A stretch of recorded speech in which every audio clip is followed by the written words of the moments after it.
প্রকাশ্যে কুপিয়ে গলা কেটে হত্যা করা হয়েছে। এর থেকে নির্মমতা, এর থেকে যে জঘন্য কাজ আর কিছু হতে পারে না।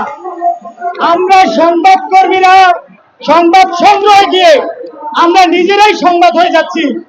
এর চেয়ে জঘন্য কাজ আর কিছু হতে পারে না।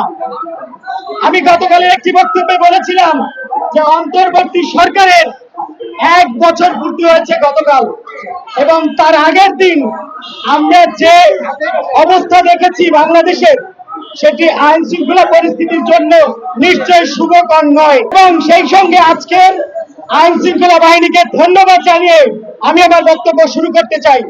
আমরা দেখেছি গত পরশুদিন গাজীপুরে আসাদুজ্জামান তুহিন হত্যার পরে গত রাতে তারা অভিযান চালিয়েছে এবং এখন পর্যন্ত প্রধান অভিযুক্ত সহ 7 জনকে গ্রেফতার করা হয়েছে।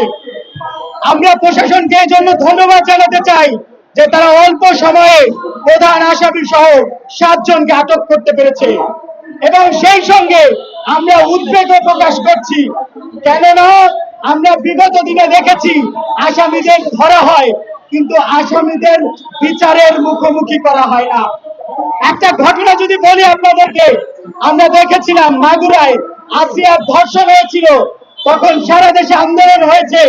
21 দিনের মধ্যে সরকার একটি রায় দিয়েছে, কিন্তু সেই রায় কার্যকর করতে পারে নাই। আমরা চাই সরকার যে 7 জনকে এই প্রশাসন আটক করেছে তাদেরকে দৃষ্টান্তমূলক বিচারের আওতায় আনতে হবে। আমরা তাদের যাবজ্জীবন চাই না, আমরা তাদের সরাসরি ফাঁসির দড়িতে দেখতে চাই। যারা সাংবাদিকদের উপর এই হামলা চালিয়েছে তাদের আমরা বিচার চাই। আমরা সরকারকে বলতে চাই, আপনারা অন্তত একটি দৃষ্টান্ত স্থাপন করুন এই আসাদুজ্জামান তুহিন হত্যার বিচারের মধ্য দিয়ে, যাতে করে আর কোনো অপরাধী সাহস না পায় চোখ তুলে তাকানোর।